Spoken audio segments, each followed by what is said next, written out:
No doubt who'll be the talk of the town at the Oval come Thursday for the last time. And talking of talk, they're always talking about him just about everywhere.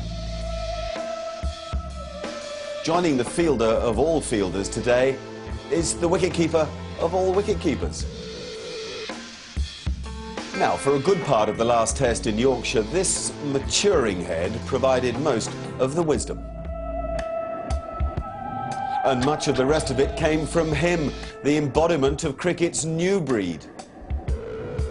For this occasion, though, Andrew Hall switches jerseys. It's showtime in the Cup at Lord's.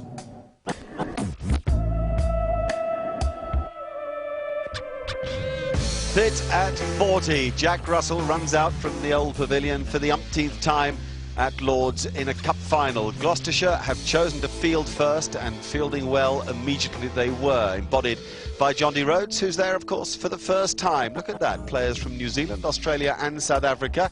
Craig Spearman, the New Zealander, could be there for EU reasons. He could be there for reasons of his parentage, and there are lots of them in county cricket. That's overseas players. There are coaches too.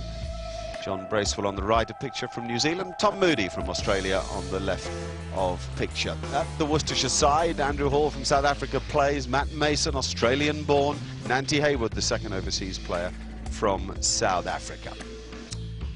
Exciting cricketers coming out to open the batting, particularly Vikram Solanki, who so impressed during that 100 at the Oval against the South Africans. He made 50 in the NatWest Series final as well, but he hasn't had a good time of it of late. Thankfully, he was away quickly. A lovely stroke that excited a good crowd at Lord's. Anurag Singh is no slouch at the other end either. A lovely wristy player.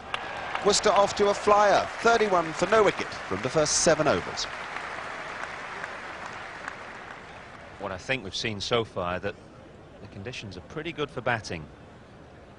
No swing, no seam, very easy pace pitch.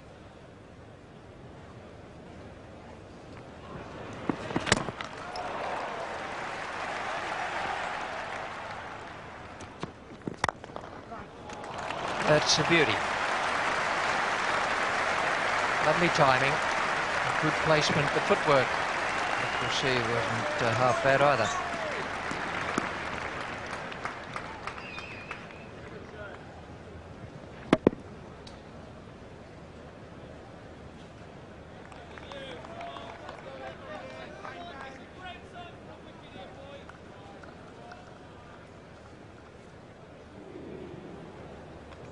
Now then, 1965. I heard people through my youth talk about Geoffrey Boyk as being a slow batsman. That's what I heard. 146. Boycott. 317 for 4 Yorkshire. 60 over matches in those days, not 50 over, but Surrey got the most horrendous beating.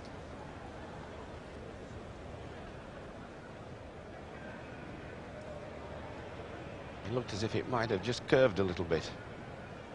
Bit of spin there, took it the wrong way, and he missed it.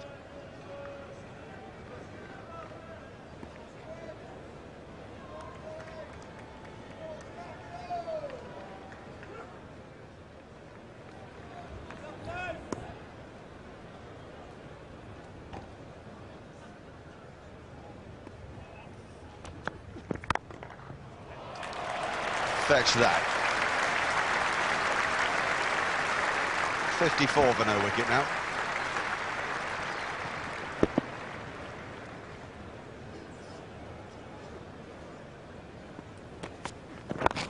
Should be 4 ball that. He drifted into the pads, threw bowling from the pavilion end, and it's the sort of ball anybody could hit. You could hit it anywhere.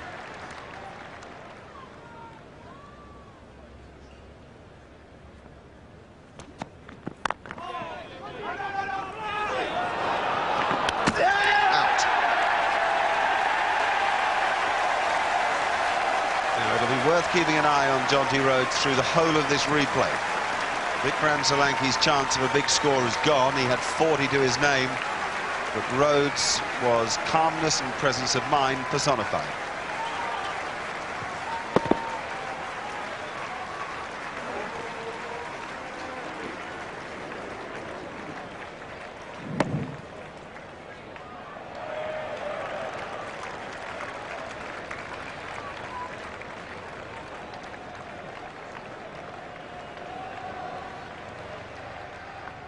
keep your eye on Mark Lane at mid-on. Comes charging in. And it allows Jonty Rhodes just to sort of throw it on the full. So if he hits, he hits, and if he misses, Mark Lane can whip the bails off.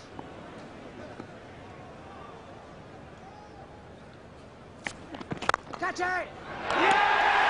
Hick's gone. He's gone for naught. Driving loosely on the up. He's been caught at extra cover. He got a huge ovation a minute ago. And now the big cheers from Gloucestershire supporters.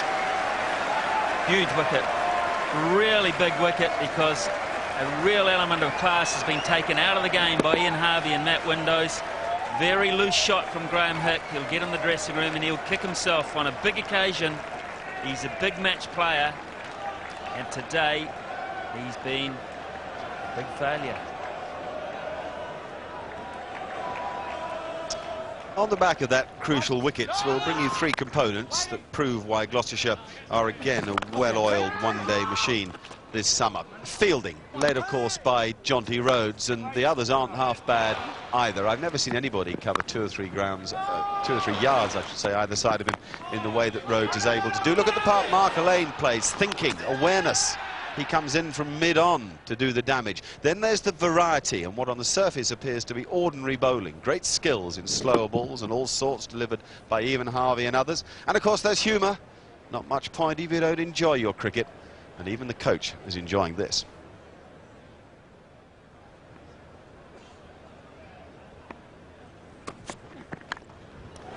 What a catch. That's gone very quickly. Martin Ball is the catcher. Once again, Ian Harvey has made the breakthrough. Anurag Singh, the long, painful walk back. A couple of in-swingers, a slower ball, and now a juicy out-swinger that says to the batsman, I can free my arms. Deliberately out there, and he did just that, Anurag Singh, but he didn't make enough contact. He's kept a slip in place, Mark Lane, even though we're in the 19th over. And another captain's hunch, backed up by, yep, the freak.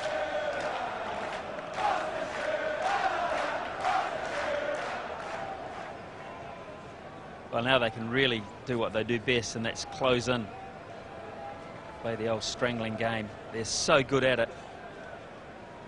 He is enjoying his work, and look, well, that is rare. John Bracewell in the 19th over has afforded himself half a smile. They are brilliant, and he's made them into a very good side because they're brilliant at closing in on you. You think you've got away on them, and then all of a sudden they drag it back.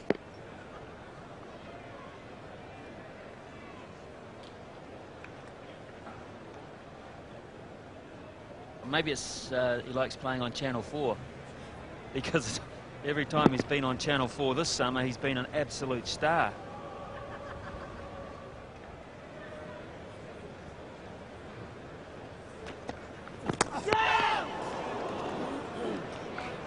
Let's just have a little listen here.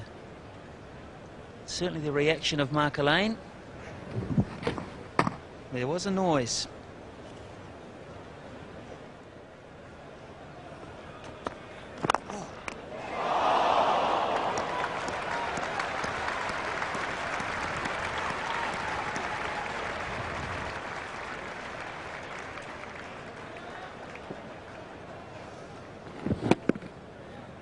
Mark Lane going to his right, one-handed. It wasn't hit hard. And although Lane's body weight is going to the left and he has to adjust, he'd be disappointed he didn't cling on there.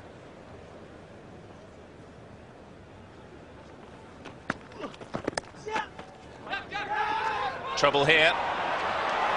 Gone. It's an absolute disaster for Worcestershire. The 4th wicket has gone down. It was a slower ball. Andrew Hall tried to work it onto the leg side. Ben Smith going for the quick sing when Jack Russell did well. Got to the ball quickly and sent the return to the stumps. Yeah, the key here is the fact that when he's backing up, you know, he probably could have got back, but he slipped. That's what did him.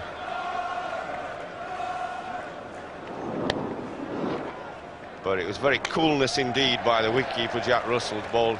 He actually threw a perfect ball to be run out. Smith gone, 92 for 4.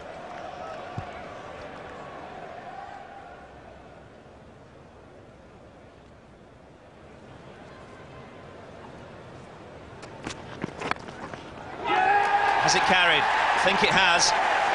Martin Ball is an excellent catcher at first slip, and Worcestershire are 5 down.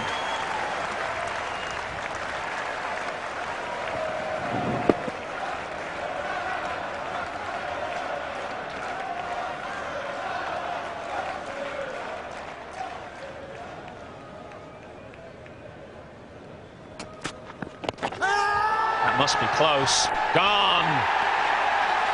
Mark Benson's raised the finger. Alex Kidman has struck. Andrew Hall has gone, and Worcestershire in desperate trouble.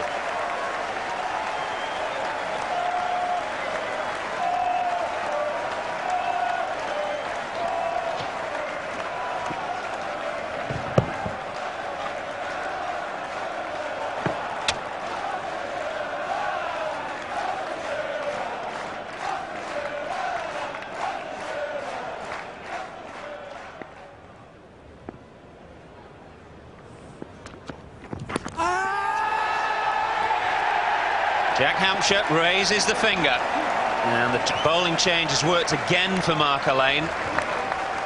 Gareth Batty has gone, and Worcester now have lost their 7th wicket.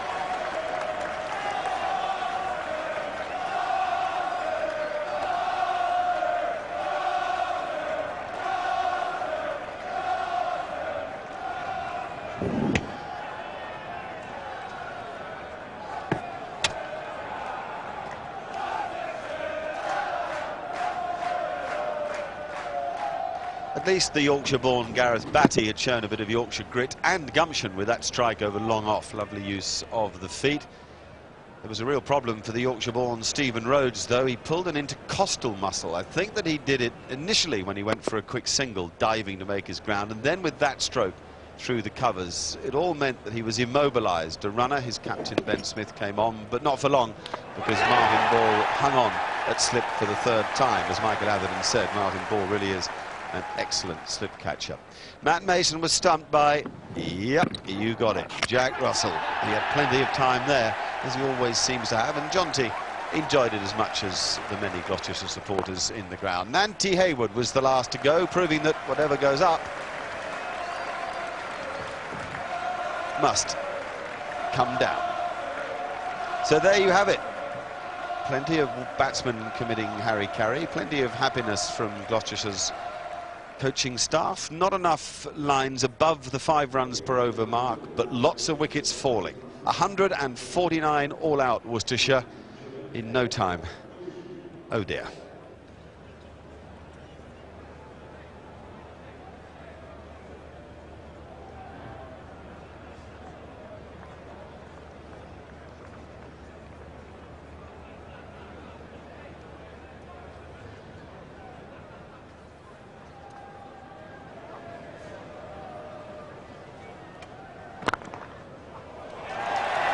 That's away for 4. Good shot from Spearman. Wasn't really a bad delivery. Very attacking Yorker length.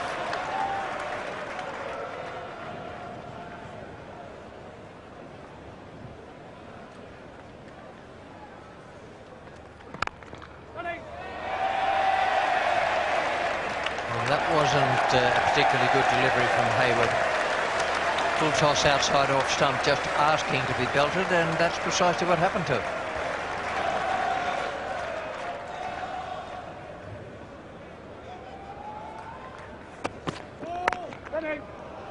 It's a no ball, and it's 4 as well. That's double insult to triple injury.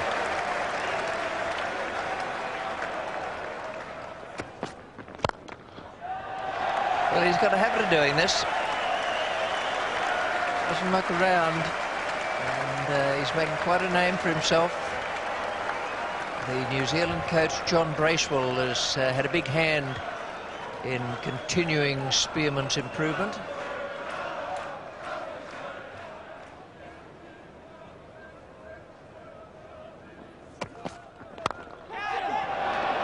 And the first wicket down. Spearman goes. Kabir Ali has taken the wicket, 30 for 1. Spearman caught at mid-off. Well, he didn't go leg side, Spearman. He went over long on the ball before. This time he tried to go over the offside and the bat turned in his grip. Not off the middle. An easy catch to Ben Smith, the captain at mid-off.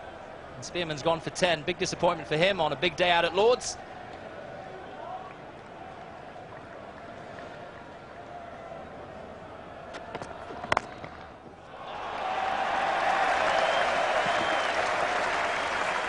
Gave that a bit of clobber.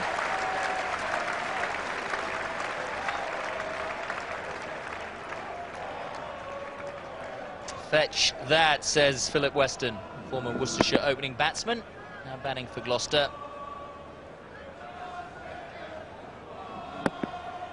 Got the width he enjoys. No point in running.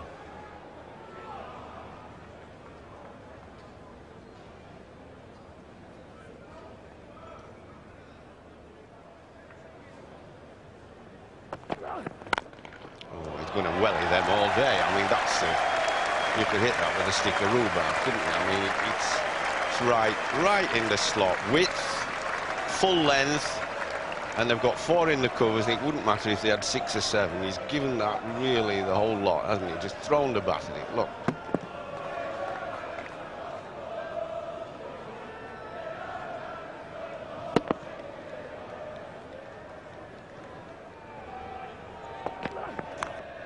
Gone.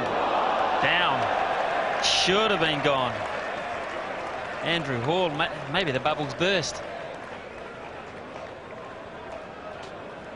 Looks so comfortable, it looked as if he just pouched it and it went straight through.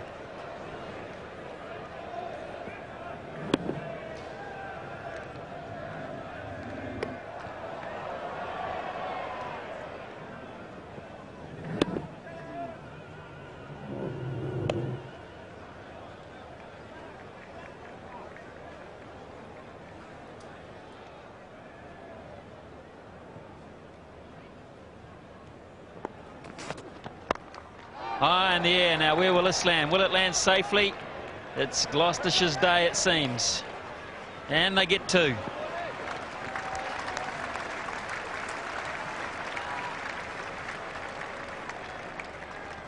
Well, they must feel very frustrated, the Worcestershire lads. This is the top edge, goes right up, miss-hit. You think somebody somewhere is going to get under that. It's up a long time. But no, it falls safe.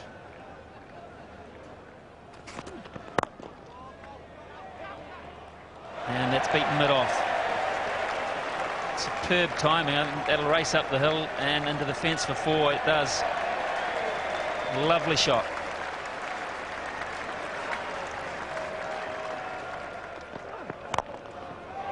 Great shot. Calculated, mid-off is up. Smashed down the ground. Timing again. Well, I was just saying, I was convinced that they've made a plan to get after the bowling. They're not going to play steady. They're not going to get bogged down. I mean, this is just straight over the top. I'm sure it's a predetermined plan by Gloucestershire to try and win the match quickly and not leave Worcester with any hope whatsoever. I think that's the best ball I've seen of the match. There's a couple from Ian Harvey that went a little bit away, bounced. This is a really good leg cutter. Used the slope, went down the slope, right to left. But most of the time the pitch is played so good, you would think it ought to be a high-scoring game.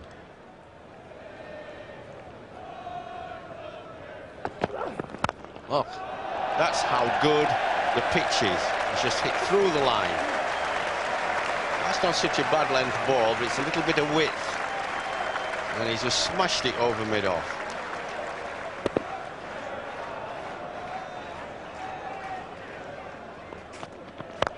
And here's more. Straight down the ground. Don't need to run for that. Up and over.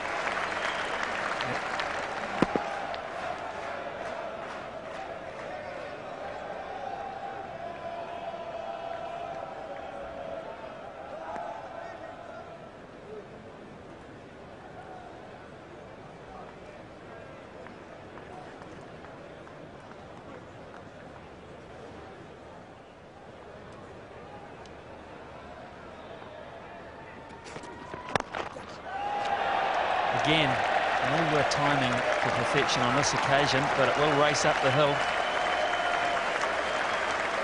84 for 1. Slaughter.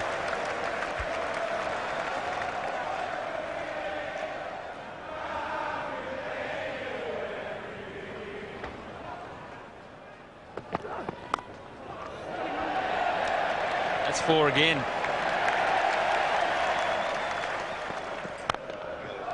Gone again. Over the top of extra cover, 4 more.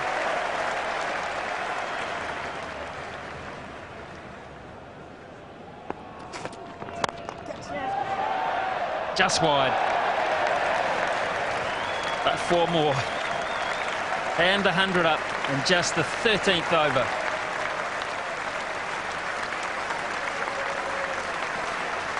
Not much doubt who'll be lifting that trophy in the middle of a sunlit afternoon. It's all going Gloucestershire's way. Philip Weston, who had started the party, did eventually go, caught it slip by Andrew Hall, who'd missed him when the opportunity had arisen earlier. But it was Ian Harvey who continued the merriest of dances.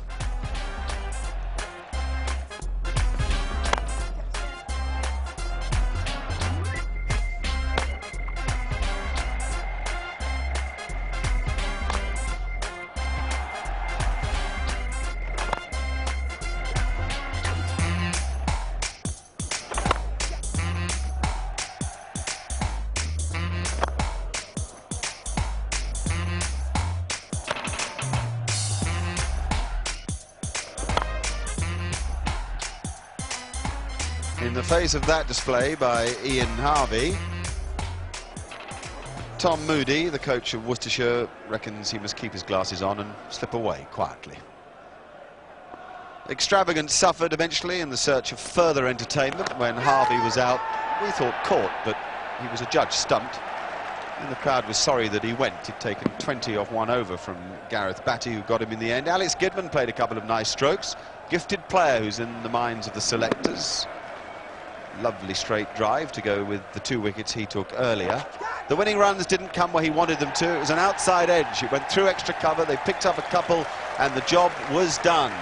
The Cheltenham and Gloucester trophy belongs to Gloucestershire. They truly are the champions. They played extremely well. A lovely occasion for John D. Rhodes to come here and play in a cup final and to win it as well. He is an exciting man to have around the place.